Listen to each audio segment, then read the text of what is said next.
Hello and welcome to Sequel Pitch, where four film enthusiast friends review movies that don't have sequels and see who can come up with the best idea for one. My name is Drew Toynbee, I'm back as the host this week. Joining me once again today to review our movie and pitch me their ideas, we have Andy Henry. Hiya.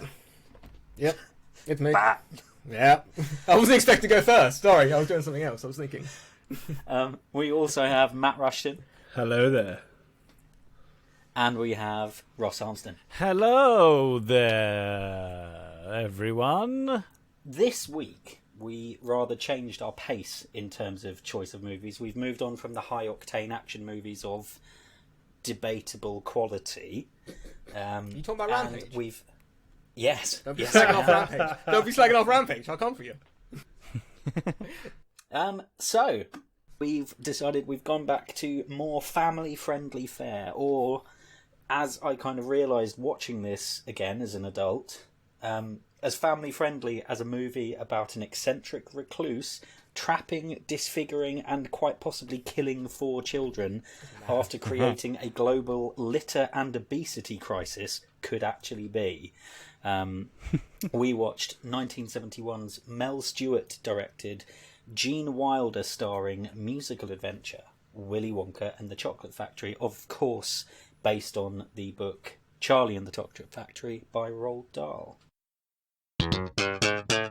So we're going to go to our review, but before we do that, in case any of our listeners haven't seen the movie, we do a 60-second summary to tell you what happens in the movie, and I'm going to start now. Hi everyone, it's Drew here. Whilst editing the episode, I've realised that I needed to go back in and re-record the summary, and that is why you will notice a drastic change in audio quality. Hopefully, there won't be that drastic change in audio quality going forwards because we've all learned a little bit more about how to set up our setups. But yeah, for now, sorry about the weirdness. Enjoy. Bye. Charlie Bucket, who lives in poverty with his widowed mother and four bedridden grandparents, is excited to learn that Wonka's chocolate factory in his hometown will be opening their gates to 5 people who find a golden ticket hidden in a chocolate bar. 4 other children, each embodying an aspect of poor behaviour in children, find tickets before Charlie finally and miraculously manages to find one also. His grandpa Joe is so excited he's able to get out of bed and walk, and accompanies Charlie as they go and meet the amazing, very weird Willy Wonka and his army of small orange humanoid helpers who sing a lot, the Oompa Loompas. Wonka leads the children and their guardians on a tour of the factory, and the children are removed one by one for breaking rules that are related to their personal flaws in some rather horrible ways. Eventually, Charlie's the only one left. Wonka tells him he has to leave because he also broke rules, but Charlie proves himself decent by returning the everlasting gobstopper that Wonka gifted him and the other children, rather than taking the opportunity to sell it to a competitor. Wonka then tells him that he's won. This was all a test. He wanted to find a decent, honest child to take over for him, and Charlie's that child. He and his family can all move in, and they can all live happily ever after. So, what did everyone think? I'm assuming that this wasn't a first-time watch for any of us. No, not me, no. Okay, that's... I would have been surprised and upset. So can you guys... Anyone remember their earliest experience with this film? I remember doing a stage show of it once. That was quite fun. I also did the stage show of it. Oh, jealous. I never did the stage show of it. Did you not? Oh. No. Were you Charlie, Drew? No, I was the narrator. I did it when I was like 17, 18. I was Charlie. My stepsister was Violet Beauregard, and so she put on one of those inflatable sumo suits that was painted purple and got to expand. That's amazing. That's such a good way of doing it, yeah. I like that. I really like the film. I think it brings back, nostalgia, nice memories of days gone, and Gene Wilder's performance in it is really good. Like, he's amazing in it. He is the best Wonka that is on screen, better than Johnny Depp. Of the two of them. Yeah. It's a toss-up between the two, but I'm on Gene Wilder's side too. Yeah. It's... Of course, one thing that I didn't mention at all in the synopsis is that this film is a musical. opening with the classic Candyman song, which became a staple of Sammy Davis Jr.'s for years and years and years. And it was actually, I found it quite jarring hearing the film version again, because I've heard Sammy Davis Jr. sing it countless times since I last watched this film, and Sammy does it better. Yeah. I forgot he sung, actually, to be honest. Like, I thought there was like a musical ready for interlude, it. so he literally just turned around and went, hello. And I was like, oh, yeah, well, all right, Jesus. I like, the song's fine. I just got the great image of him as he's pouring all this candy, giving everything away to the kids, and they all leave at the end of the song, and he's just left there in this empty shop, and he's just like, I'm ruined. Damn it, Henry. Again. It's odd how willing he is to all of the kids who run in immediately after school because they don't have after-school jobs like Charlie has to. Mm-hmm. And they all get free sweets. Like, he's just like, let's sing a song and everyone have sweets, go nuts. And then Charlie comes in with his found coin that he managed to buy the winning bar with later, and gets really excited because he loves chocolate and he can never have it, starts wolfing down this chocolate, and the guy's there with his hand out, coughing, going, like, come on, dude, it's one chocolate bar. We saw you give out like all of your stock for free. But warns Charlie not to eat too fast or enjoy too much of it because it'll make him sick, after plying dozens of children with enough candy to make them sick. I mean, it did, but this film did birth one of the best songs in music, like in film musical history, didn't Cheer it? Up, Charlie. No, no, Pure Imagination. Yeah, Pure Imagination is just a wonderful, wonderful song. But there aren't that many songs. There's only Candyman, Cheer Up, Charlie, and I've got a really golden ticket. Pure Imagination. I've got a golden ticket, and I Want It Now. And they are all iconic songs. Yeah, I also really like the sets in it and like all the different rooms, and I really like the beginning bit when they go into the factory and then they go down the corridor that's getting smaller and smaller. And that's really good. cool. No, he's getting bigger. Yeah, That's amazing. It's the role, actually, before they enter, and it's the first time Wonka's been seen in how many years, and he's out with a limp and stuff, and then he gets to the gate and he goes to fall, but then at the last moment rolls. Yeah. Did you know that was all improvised as well? Yeah, it was brilliant. Yeah, it was Gene Wilder. Yeah, he totally improvised it. He insisted on it, didn't he? Yeah, which is cool. Like, I think that's a really cool moment. And there's some really, really good lines in it. Like when Gene Wilder goes, when Augustus falls in, I think, and the mum goes, do something, and then Gene Wilder just goes, help. Stop! Police! Murder! Great. Like, really It doesn't good. look as good as when it did as I was a kid. Like that muddy-looking puddle. Yeah. I have to admit the chocolate room, the main sort of edible room, it looks so cheap. It's still like the nostalgic magic and the sort of the sheer scale of it after it being quite a sort of drab and grey and going on with Charlie's life, and then you go into this crazy Technicolor room. Is that transition is effective, but then they actually get up close and it just looks horrible. Like what like the balloons that he kicks that are just multicolored. Balloons on the floor, and like the flower that Gene Wilder picks up and turns into a teacup and drinks it and then chews it, and you can see very clearly that it's made of wax. And there's an audible added crunch on the soundtrack, but it doesn't crunch. It just sort of froths into his mouth. It's a mad world. It's a mad world they set up. Like, everything about it. As like which one blows up to a giant blueberry and then just gets juiced. And everything's fine. Like, Mike TV gets shrunk. Everything's fine. The world is fine with this. I disagree with Drew's thing of their, like, horrific traps, because I think they're not like, it's all about these kids being assholes, aren't they? Really, they're all assholes in their own way. They fall into the traps themselves most of the time. Yeah, and it's that thing of like, on themselves. I think it's a obvious thing, especially after every single one of them does something selfish or greedy or something, and then the Oompa Loompas do the song about why they're blah blah blah.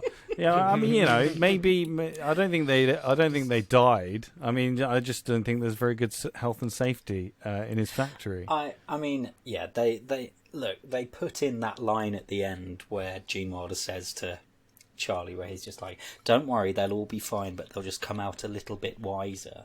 But, like, of course he'd say that. Is Charlie going to follow it up? Nah, this man killed those kids. One kid's bailing. He better not. Like, he's out of the glass elevator, just opens the door and just flies away. Just Charlie's left. Yeah, it's the whole film is... Roald Dahl's work in particular is, and his more adult short stories are very, very good as well. Sort of his relatively clear to see anti-Semitism aside, but his kids' work is all quite. It's not all quite dark, but a lot of it has some quite dark themes. And this is effectively just. It's a fable. It's something to tell kids to, like, don't overeat or you'll get sucked up into a pipe. Don't chew gum and be loud, little girl, or you'll turn into a blueberry. Don't watch too much TV, you little bastard, or you'll get shrunk down. And don't you be spoiled, you little bitch, or you'll fall down a hole. You bad egg. Like, yeah, given like, these are children. They're children, man. There's even a line in the song where the Oompa Loompas are like, blame it on the mother and father. But Willy Wonka's like, nah, fuck it, I blame the kids. It's all their fault. And like, doing a bit more research, having watched the film and reading up that apparently Roald Dahl was a bit of like a grumpy, mean old man, as you might accept from an anti-Semite, or expect from an anti-Semite. It makes a bit more sense that actually this guy was just channeling all of his grumpiness into writing books, telling children to be seen but not heard. Yeah. And then someone made it into a film, and it turned out to be wonderful. Should we speak about the villain of the film? Yeah. It's Grandpa Joe. Do tell. Grandpa Joe is awful. An awful person. All right, so these are the points I've got about Grandpa Joe. He enters the film miserable. His first words are literally complaining, like, if I get strength back in my legs, I'll be able to get like a job or something, and I'll be able to move. And the mum says, the most you've moved is you put one foot on the floor. And he said, the fucking floor's too cold, that's why. It's like he's blaming the mum for stop complaining. Miserable old man. All right, next. Charlie Andy's got a list. Can I just make a point to the listeners here? Andy had to pause to read his list. I did. I let the grumpy old man go at first. But then when Charlie came in and he went, I've got a loaf of bread, and the mum's like, oh, where'd you get that from? And Grandpa Joe's like, fuck it, doesn't matter, give it to me. I'm like, wait a minute. I need to write these down. Next. I did love, sorry to interrupt, remember where you are in your list. I did love the fact that a relatively significant plot point in the first 20 minutes of this movie is the young, like, 10-year-old kid begging his granddad to use his money to buy tobacco rather than chocolate. Yep. That was it's such a big deal. It's alright, it's only one pipe a day. Fucking idiot. So yeah, basically that's another point. We all know about the benefit fraud and him being fake sick for 20 years, bedbound, because he gets up and starts singing. He even fucking changes the lyrics halfway through. Did anyone notice? It says, I've got a golden ticket. Fuck you, you cheeky fuck. Charlie's golden ticket. Next. So Grandpa Joe is the one that tells Charlie to take the fizzy lifting juice that could have killed him. It's true. Bad Grandpa. No. Doesn't even try and save Charlie. He's just like, Doesn't, try and spread ego all over the fan, or try and, hold Charlie's leg and maybe the weight could bring him down. I don't know. He tells Charlie at the end to give the gobstopper away to Slugworth. Dick. And then one of his last lines in the film. So one of his first lines in the film is him complaining. And one of his last lines in the film, after Charlie's given the factory, he turns to Willy Wonka and he's like, what's in it for me? What do I get? And Willy Wonka's like, oh yeah, you can move in too. And he's like, yay! Fuck Grandpa Joe. I say this because it works really well in my pitch. So yeah. Yeah, I did wonder. But he is a bad. Very excited for that pitch. For someone who read the book, is he a bad grandpa? He sings. No. He says, "I've got a golden ticket," and then he says after that, "We've got a." He says something to Charlie after he says it. He says, "We've got a golden ticket." Yeah, wait, no, he's got a golden It switches between the two, but I can see where Andy's coming from. I like how that's Makes your me- one Charlie thing could have about stolen this Makes me a film. little bit- It could have been Not Molly. about the fact that like all of the fucking grandparents sleep in the same bed together, like Yeah, in like the when living you're saying room. they're benefits cheats. They're not exactly living it large. Because they're There's the spending all six their of money them on in that one TV. room. Why were they watching a TV? Get rid of that. You would have had a bit of extra dough. Oh no, let's not start down this road. I feel like in 2020 you can't judge 1971 cult classics. I think it's probably time we start wrapping up the review section a little bit. Just before we get to our scores, any favourite moments or standout moments, good or bad? Let's go with Ross. You're at the top of the screen. Standout moments. I love the song Pure Imagination. I think it's really good. The choreography when he's walking down the stairs and doing a little kick up is really cool. When he puts his cane to stop the kids from like going down the stairs and singing, and just the end of the song where he's just like, where he just sort of, it's not like a really like whoa, it's just a bit where he's just really slow and singing it at the end is really good, where he eats the cup. I really like that's my favourite moment. Yeah. Awesome. Matthew? I mean, the song is beautiful, and I don't think a day goes by where I don't hear it at least once on any number of musical Spotify playlists. You know, it's on every one because it is just such a classic. So the song is beautiful. One of the moments that I watched and it did just make me chuckle again, and Ross and I kind of touched on it, just generally chatting, is the computer. And the sarcastic computer, where it's just like, what need do I have of chocolate? It's just like, I'm just telling this computer what need it has of chocolate. It was just a little moment like that. I was just like, oh, humour back then was something different. Something special. all of the little interstitials, like showing the world going mad, like the auction where the Queen shows up to buy the last case of Wonka bars in England, and where there's the woman whose husband has been taken hostage. I forgot about all these bits. Yeah, they want your case of Wonka bars. the therapist scene was I forgot about it. It's the Wonka bars or your husband's life. Yeah. And she's like, how long do I have to think about it? Andy, what was your stand-up moment? I mean, it's a classic, so everything's really good. It's hard to pick. I would say the role, because it took me by surprise and it does say so much about the character. I do really like that. For me, yeah, it was definitely his performance, because you didn't know if you could trust him at any point. If what he was lying, who is he? What's he done? What the hell's going on? It's basically it's that, or just like the actual world that this sets up, because. Has anyone read the sequel to this or know what the sequel is? I'm guessing Glass elevator, Charlie and the Great Glass Elevator. Yeah, I'm guessing none of ours are going to be like this. But I when I was thinking about this pitch, basically, I thought about the world more than like just a direct sequel, because this world is mad. This is a great world. And Hey! The review section is not the place for your propaganda to hype your pitch. That's all it's been. He's badmouthed Grandpa for 10 minutes because he's part of his sequel pitch, and now he's talking about the bloody Grandpa elevator because Grandpa was the worst pitch. character. Andy's out here doing really psyops. playing on it. Let's get on with it. Okay, so super quickly then, let's run through scores. Same order again. Ross, out of 5, what would you give this movie? I would give this movie 4 Augustus Gloop block passages out of 5. Very good. Matt? I would give this movie 4 perfectly questionably rolled newspapers for the paper round out of 5. Andy? I'm going to be boring and go with 4 chocolate salty balls. Matching the tone. And I'm going with 4.5 wonderfully sung renditions of Cheer Up Charlie, which made me weep like a little child. Oh.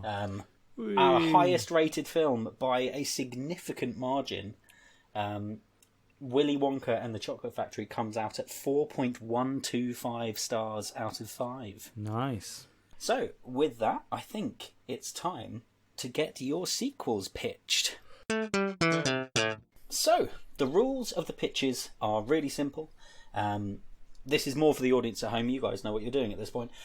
You will all have your chance to pitch me your idea for a sequel without interruption, and I really want it sold to me. I want you to really give it the emotion, give it some welly. Afterwards, I will have a few questions for you on your pitch, and then all of you will have a chance to persuade me why I should pick your movie over the other two. But we will allow a little bit of interjection at that point, just because it gets a little spicy. So, let's go to our first picture, and up first, I have decided I would like Matt. Oh. So, Matt, what is the title of your film? The title of my Willy Wonka sequel is Willy Wonka, Where the Heart Is. Very good. In that case, I think we are ready to go with your pitch. Excellent. Set in 2020, Charlie and the Bucket family have turned Wonkas into a heartless empire, devoid of colour, devoid of soul. The desire for money as Charlie became an adult has taken over the dreams and the excitement of the wonderful Wonka products. Slugworth's, on the other hand, a competitor, has a new exciting R&D department which invites a new school class from around the world each week to visit them and create their crazy-licious class confectionery, Song 1, with the best at the end of the year going on sale, with 1% of the proceeds going to that school. Wonka's is losing money and their voice. The Song of Silence, Song 2. The staff are unhappy, the Bucket family is miserable, and Charlie is lost. That is, until Veruca appears, now a happy, fun-loving and kind-hearted mum of two. How times change. She sees the state of the factory and how unhappy the staff are, and she confronts Charlie. He got the factory because he was the most worthy and least selfish, the opposite of what he appears to have become. Cue Song 3. This begins as like a confrontational song, think Les Mis, but ends with a balladic realization that Charlie of who he was and what Wonka's used to be. Determined to change, with Veruca's aid, Wonka's is determined to fight back and return to their magical ways, and thus begins the Battle of the Bars. Act 2 is basically a 45-minute marketing face-off, with each company launching a new product and the opposite company coming up with their comparative product. Each one seems to try and one-up the other. There's a very 50-50 balance going on. There's glorious marketing campaigns, and fun is at the heart of everything. It's very much the musical montage. However, there is a feeling deep down that driving all of this is still that desire for money. There's still something missing. And the act ends with a major bill landing on Charlie's desk. A bill that would cripple Wonka's. So, Act 3 opens a week later with a second letter landing on Charlie's desk. Whack! It's a contract of sale from Slugworth's, wanting to buy Wonka's.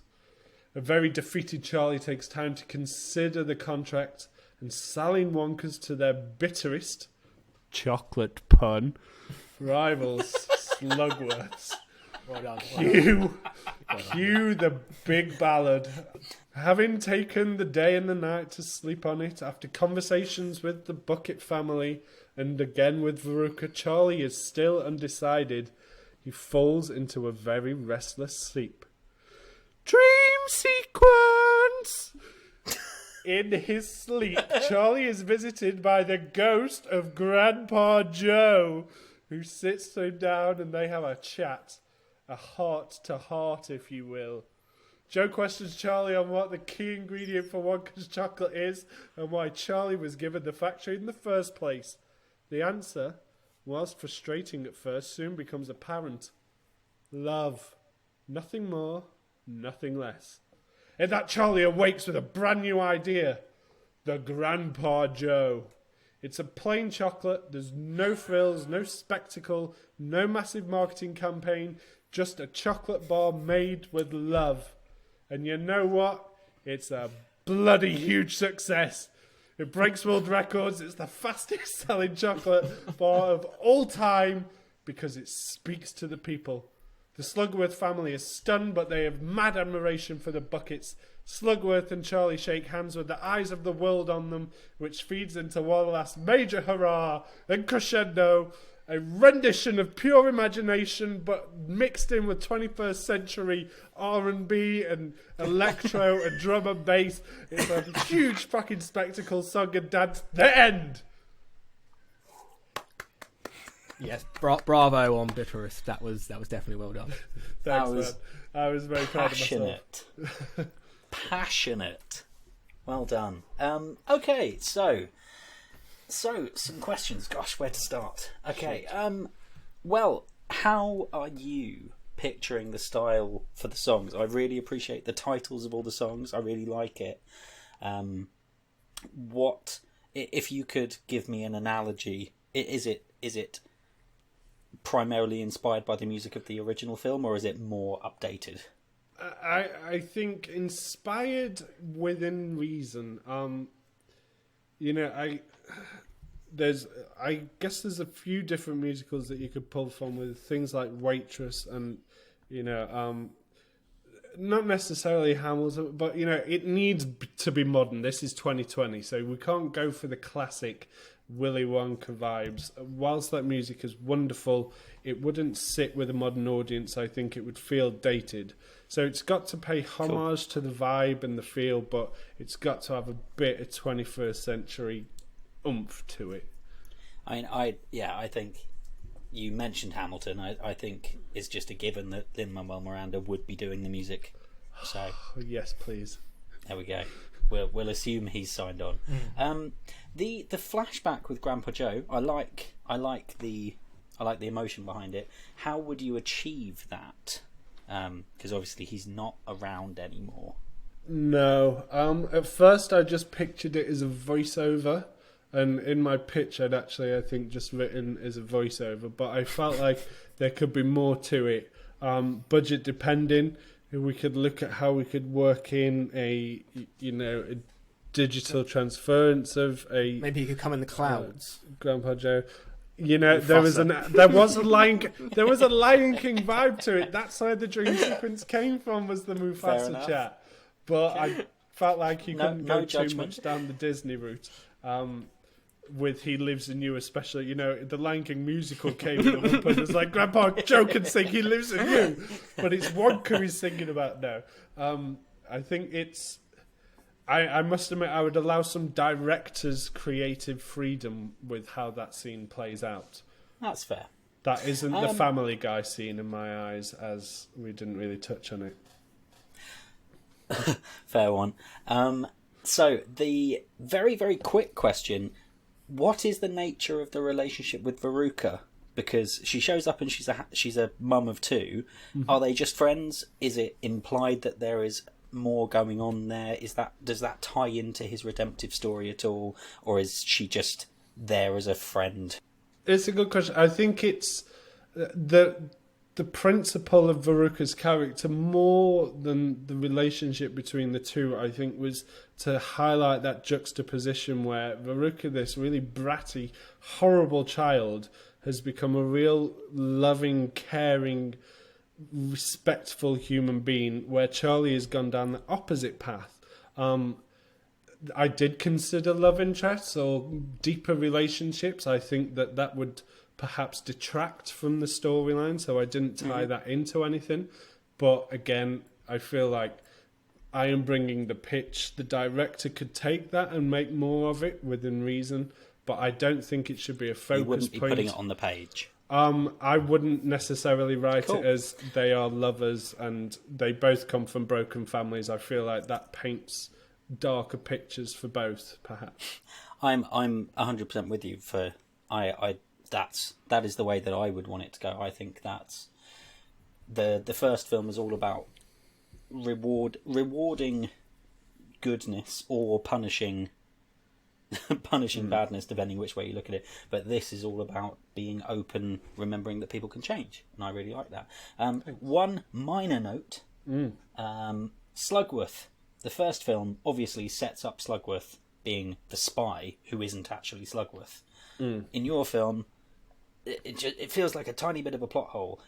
Would there be any kind of exposition explaining that the original Slugworth wasn't Slugworth, but this is the actual Slugworth, or am I just getting too caught up in that? I feel like Slugworth as a confectionery brand clearly exists. It's on the shelves alongside the Wonka's chocolate bars. So yeah. Slugworth, the character, perhaps plays less importance in my pitch than the confectionery brand Slugworths. I feel like Slugworths, the brand, would have a very clear visual representation in this movie. Okay. Where it's kind of devoid, and I do have a flaw in that I put Slugworth and Charlie shake hands at the end. I feel like it's a Slugworth's representative in Charlie like shake CEO hands at the or end. Something. Yeah, the new slick CEO. Yeah, Played by who's Rashida very Jones. savvy. I'm seeing Rashida Jones. Cast away. I But there we am go. merely your pitch, bitch. Oh, that's staying, isn't it? Damn right, We're pitch yeah. bitches. Love it. Thank you, Matt. I enjoyed that. Thank you for your answers. I you. am going to move on to Ross. Ross, Hello. what is the title for your sequel, sir? Charlie's Chocolate Factory, Pure Imagination. Oh, Like a little, what do you call the two dots? colon. Yeah, colon, Pure Imagination, yeah. 2 colonated subtitled movies thus far. Yeah. Very good. Whenever you're ready, Ross. The movie opens and we see a blue sky and clouds. We hear the original opening music from the first movie reorchestrated.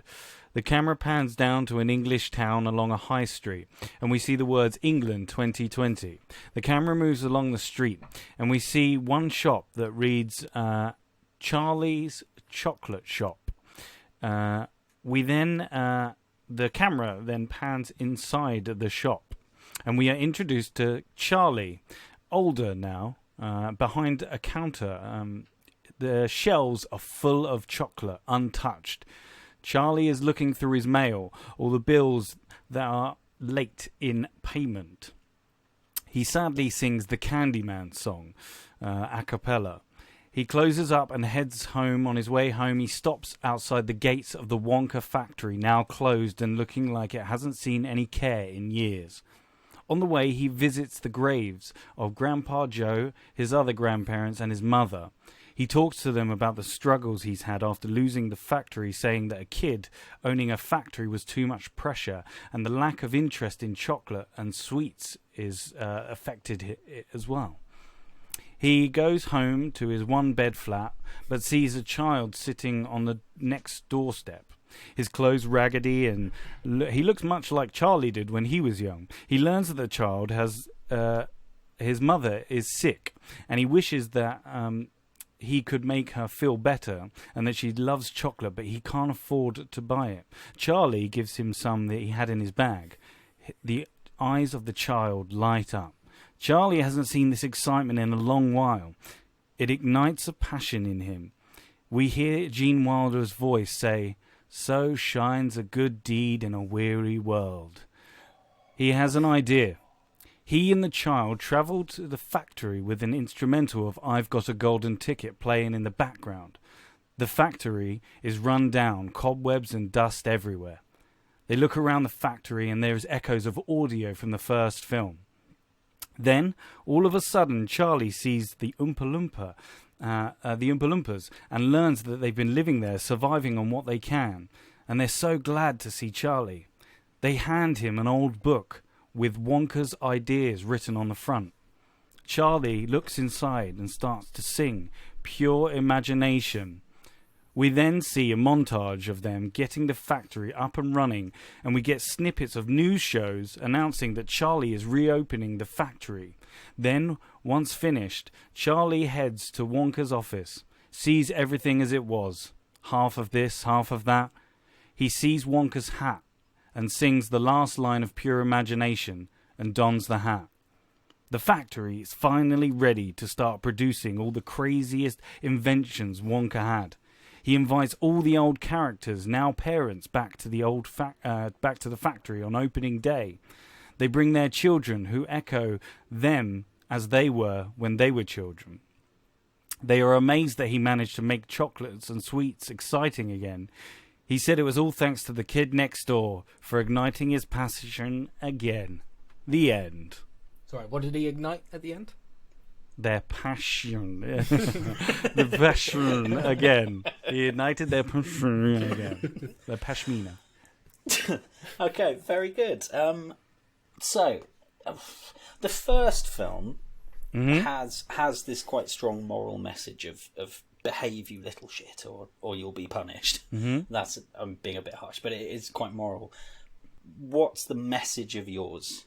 I think it's a message of don't give up when times are hard. Especially, it's more about Charlie and his journey that he's had in the coming years, being a child and being in charge of a factory and having that, and then having his grandpa and his mum and his other grandparents die, to have him on his own running a company, which, he probably was still quite young when they died, so he's still going to be, and Wonka can only give him so much advice, and I think he just ran away from his troubles and he opened his own his own small shop, and that's as far as he could go with as he could only run a shop. Like, he couldn't mass produce stuff as a child. Okay. And is that the stuff that you just embellished a bit?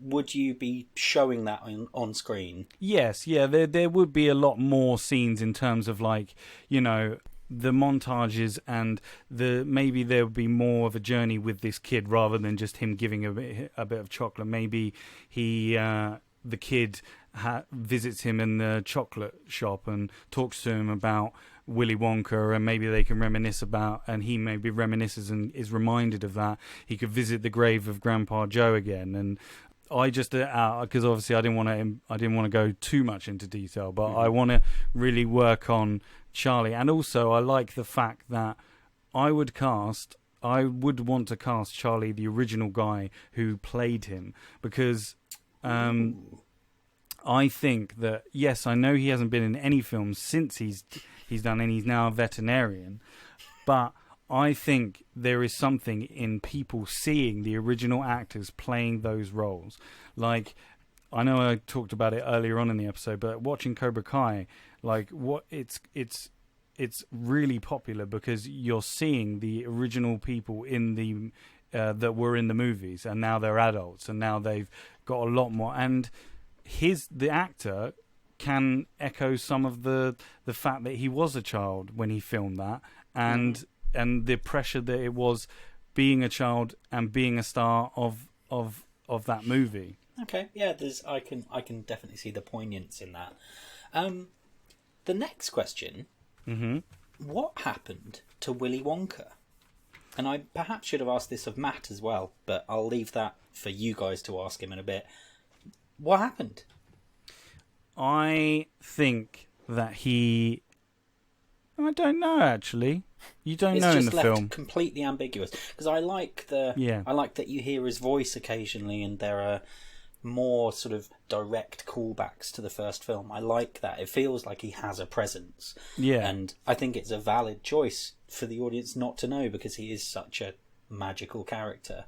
I think that's valid. I was just curious. Last question then. Any songs? Yes, so I think there will be maybe so he's going to sing Pure Imagination. Yep. The original Charlie is going to sing Pure Imagination. Possibly there may be a number at the end. I didn't actually put that in, so I won't. I won't add it now. But like, there probably would be a big number at the end, similar to Matt's, and possibly one to show. And he sings Candyman as well, Candyman, but just in an a cappella, sadder version of it.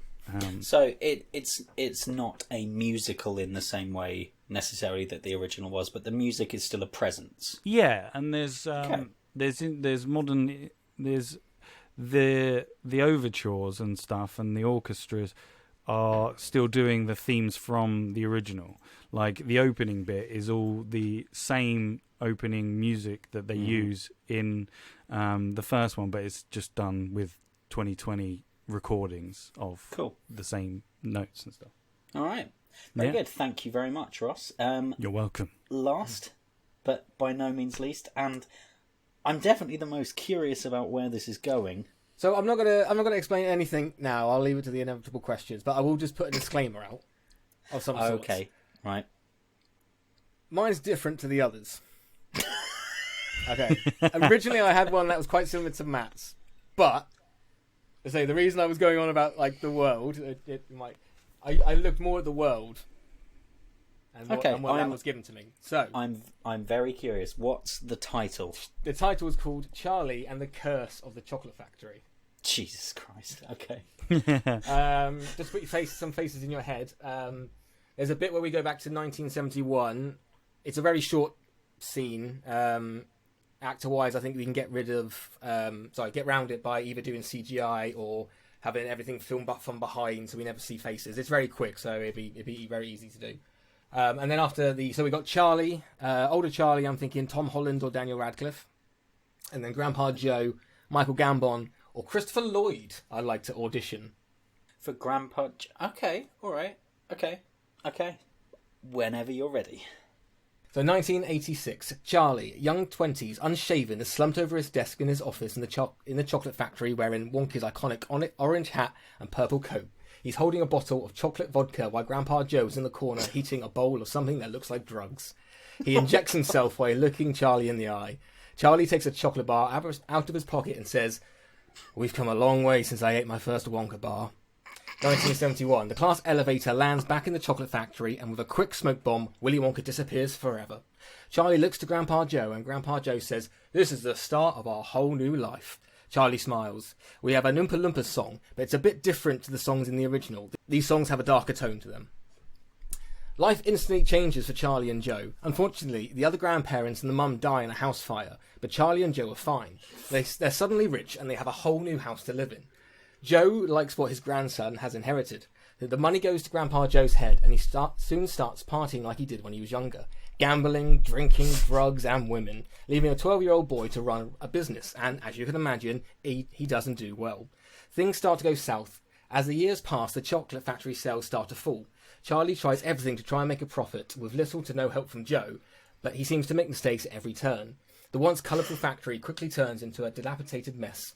And there'll be another kind of depressing-ish Oompa Loompa song at this point. The office is littered with newspapers with headlines like "New owner of the factory doesn't know what he's doing," "Factory in a funk Tory," and "Boy ruins world's favourite chocolate bar." Suddenly, Grandpa Joe comes to Charlie with a new ingredient that will change everything and save the factory. And then there'll be another Oompa Loompa song here. Charlie manages to make the chocolate bar with the last of the stock he has, and it hits the shops, and it's a big hit. The headlines change and now read, "Factory in Backtory. Has Wonka returned?" and "New chocolate bar sells out in first week." Sales return to the factory, and everything seems normal. Charlie starts to idolise Joe and changes from the sweet young boy he once was to a drunk addicted to drugs. The drugs and stress start to take a toll on his mental health, and Charlie suffers hallucinations. He starts attacking the Oompa Loompas and takes one as a lover. There'll be another Oompa Loompa song here. After a few years of living the high life, one morning, a man in a suit knocks at the door of the factory. He works for the DEA. There's a report that this new ingredient is secretly an addictive drug, and Charlie is questioned downtown, and then there'll be an Oompa Loompa song here. When he returns, Charlie questions Joe, and Joe reveals that the secret ingredient is a new kind of edible drug. Charlie realizes Joe has led him down a path of ruin, and he tries to tell the DEA guy, but he's stopped by his lover, the Oompa Loompa. Grandpa Joe and the Oompa Loompa manipulate Charlie back to the dark side.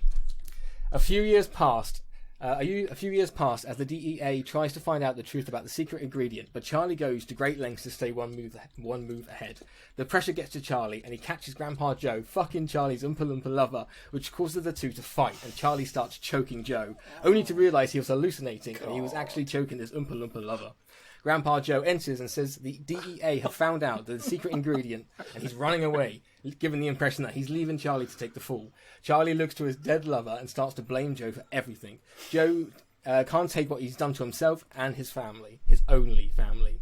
We end as we start in the office in 1986. Joe slides against the wall and drops to the floor. Charlie gets up, walks over to the now dead cold Joe, and takes the needle out of his arm. As he does, he hears police sirens in the background. Charlie sticks himself with the needle, which is about still half full, and pushes down on the plunger. He finishes his Wonka bar as the police enter the room. The screen goes black as Charlie's limp body is put in handcuffs and dragged out of the room. The Wonka hat falls from Charlie's head and rolls across the floor as we hear a soft Oompa Loompa. God. Is that the end? That's the end. Wow. Drew, I'll leave the questions to you, pal. I think your first question will be what the fuck, and I could definitely answer that. Okay, do.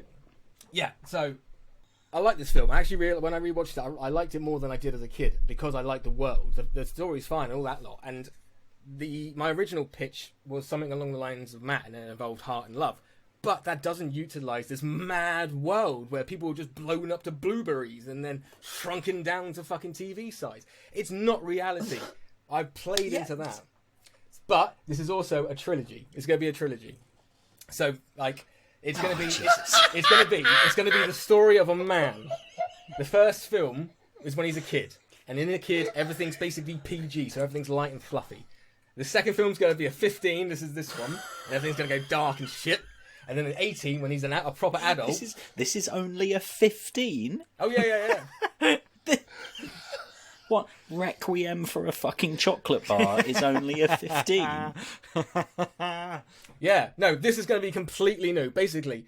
So, like, it's going to be the first ever, like, trilogy that's followed a man's story, and the ratings change on the periods of his life. It's like Boyhood, but with wonderful childhood characters and crack. No, Andy. So okay, imagine seeing a film. Right. Imagine seeing a film as a kid, like Lion King. Imagine seeing a film as a kid like Lion King, and then someone comes to you like 10 years later, and they're like, "Yeah, that's good. But did you see the sequel?" And you're like, "The sequel?" And they're like, "Yeah, man, shit gets downright weird." And you watch it, and it's like this, and you're like, "Yeah, I had that. You know, family can watch that shit. This will be awesome." So you're limiting the amount of people that can see it already when you're. So your proviso is that you want to get the people that are adults now that used to watch the original. Yeah. So what about the kids now who want to watch? But then when they're adults, they have to wait until.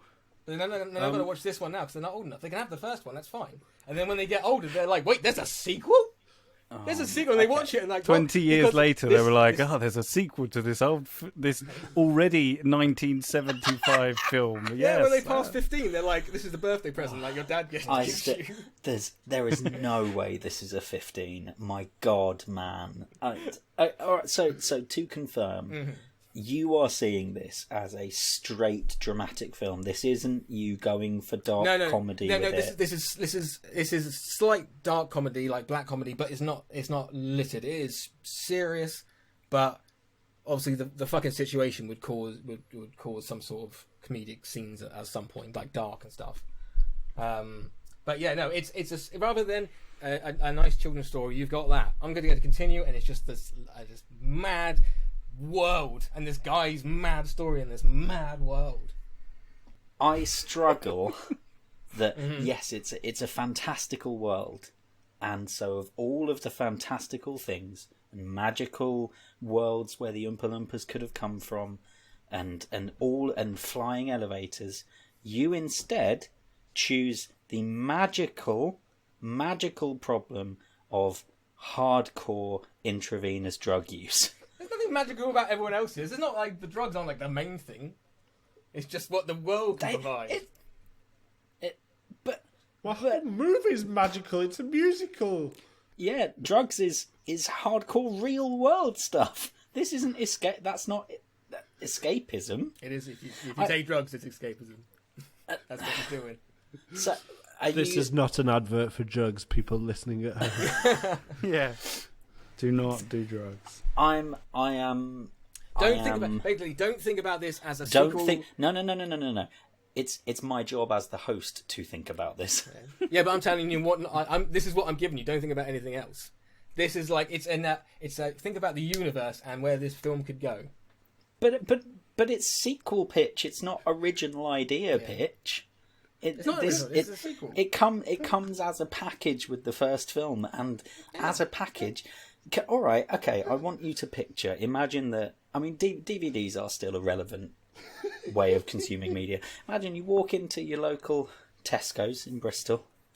You walk into the media section. There's a 2-pack of the Willy Wonka movies. And it's rated, charitably for you, it's rated 15. And there's one front is the painting of Gene Wilder in a hat. And the other one is Grandpa Joe injecting crack. I mean, I don't know if that would be on the front cover, but I'll give you it too. Yeah. Okay, yeah, that's fair. You didn't specify. It'd be more like Yeah, I think you can tell where I'm at. To your actually, well, no. I'll leave my summary thoughts until later. Can I do want to take a moment to say that someone who works in marketing, I pity the fucker that has to write the marketing campaign for this 2-disc DVD edition. Okay, we're already running slightly over target on this, so I'm going to move us on. Thank you, Andy. I can see how much thought you've put into it, if nothing else, and I can give nothing but respect for that. So, very quickly, same order. Matt first. I want you to tell me why I should pick yours over the others. Firstly, Ross, your film is wholesome as fuck, but it's just too much of a bow to the original. Andy, I would even allow it if this film was being made 20 years or 10 years after the original, not 50. But it's okay. Your child audience would now be in their mid-50s, parents themselves, possibly grandparents themselves. They may not be as excited about watching your sequel. I feel like mine is the truest, most wholesome and most musically intended sequel, which would absolutely make it onto Broadway and the theatrical scene as well as the movie scene, and you know it'd be your biggest moneymaker. Okay, thank you, Matt. Ross? You should pick mine because I think that people like, especially at this time, like nostalgia, and I think mine has a perfect blend of that. Using the original actors, getting them to come back, people like that, especially at this time. I think that my wholesomeness is a positive, and I don't think it's a negative. I think that Matt's pitch is a bit too too corporate, people going against each other, and it might come across boring. It's just, I'm going to make a product, you're going to make a product, okay. With the same original actors and with a load of songs and dances. I mean, all of them, all right, mate. Do you have Charlie in yours? No, you don't. Yeah, I do. Charlie is Charlie in the Buckets from the factory. No. No, he's in my movie, not yours, mate. Sorry.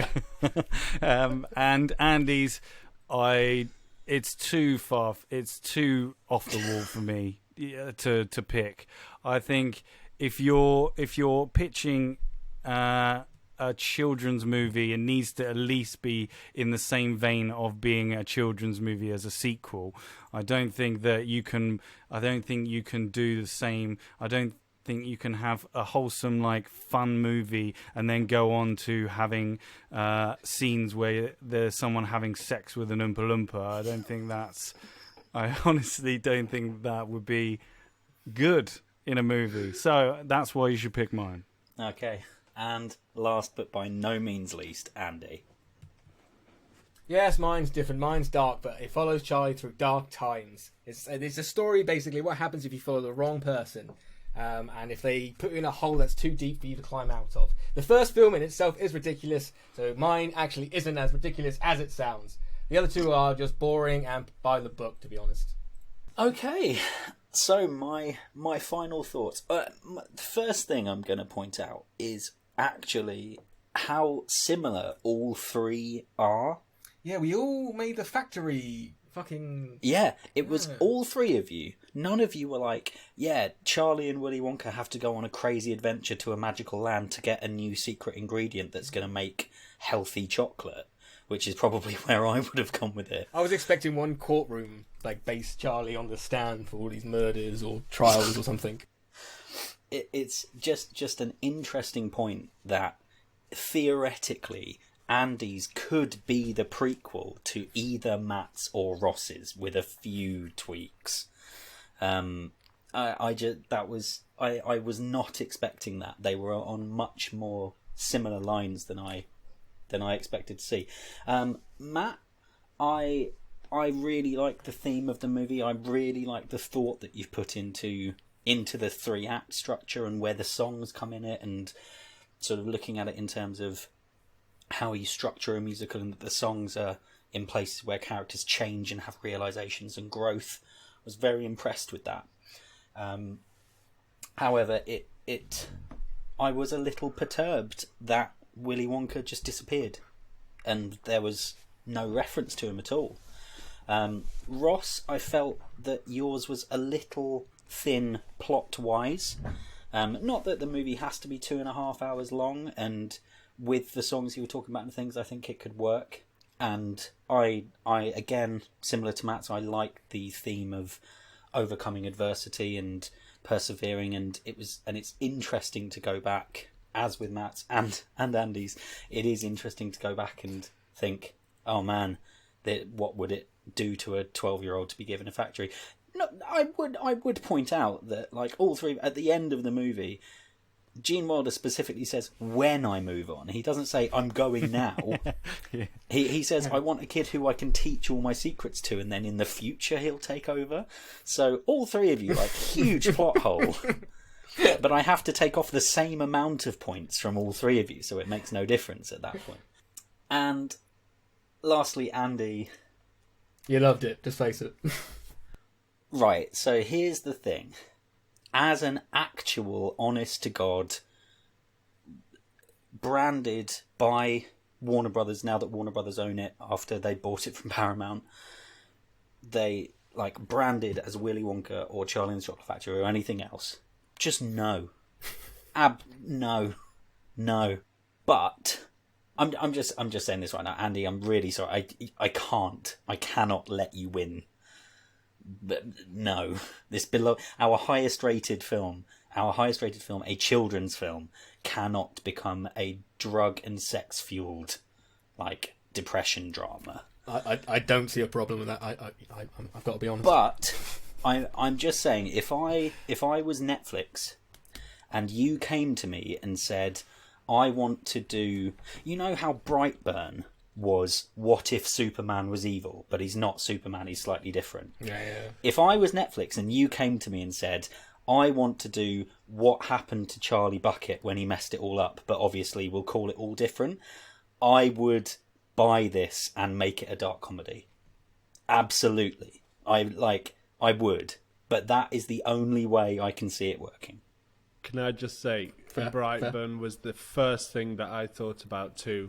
And I think it is so fucking dark to take something that is so worldly cherished that it could, as a standalone movie, be fucking awesome, actually. But I never read this as a sequel pitch. I never was listening to that just like, this, no, you can't market this as a sequel.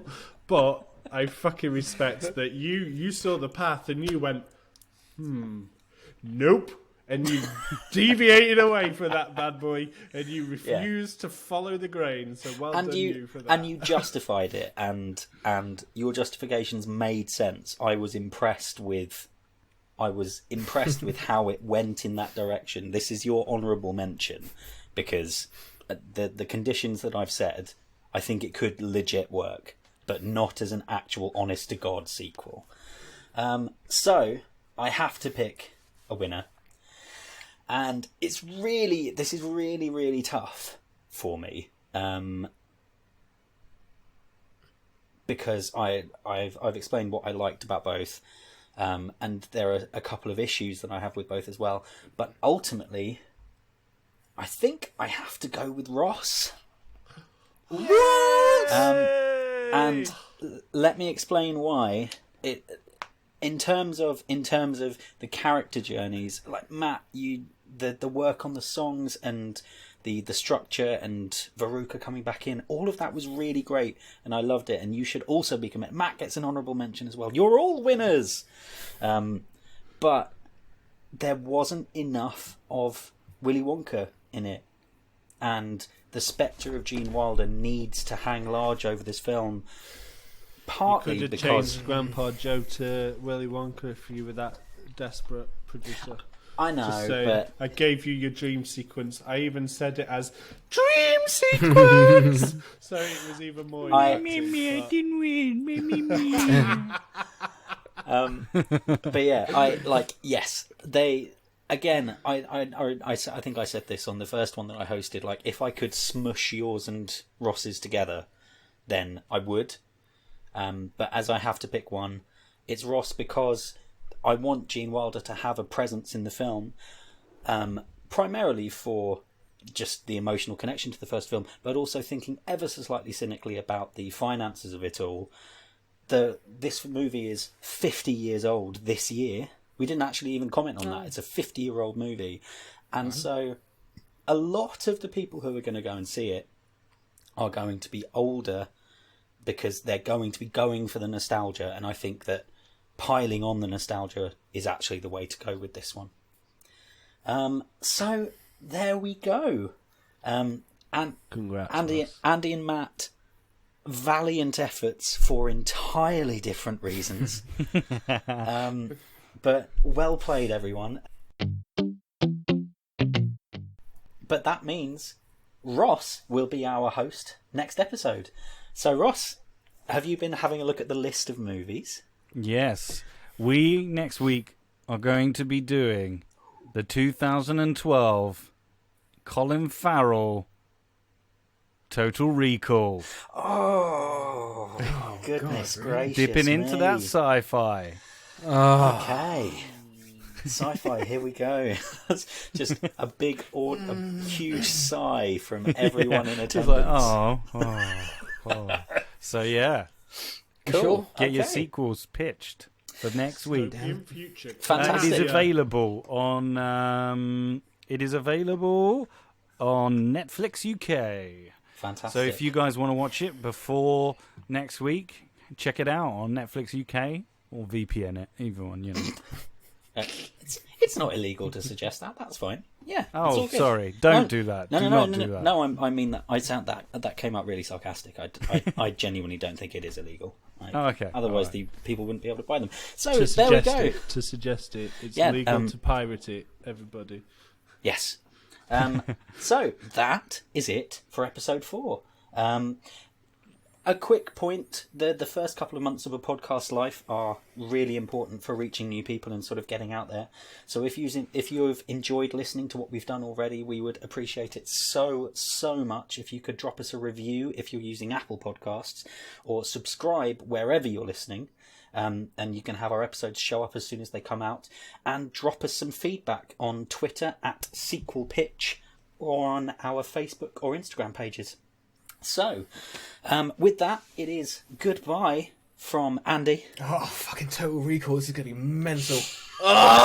Bye. Goodbye from Matt. Goodbye, everybody. Goodbye from our winner, Ross.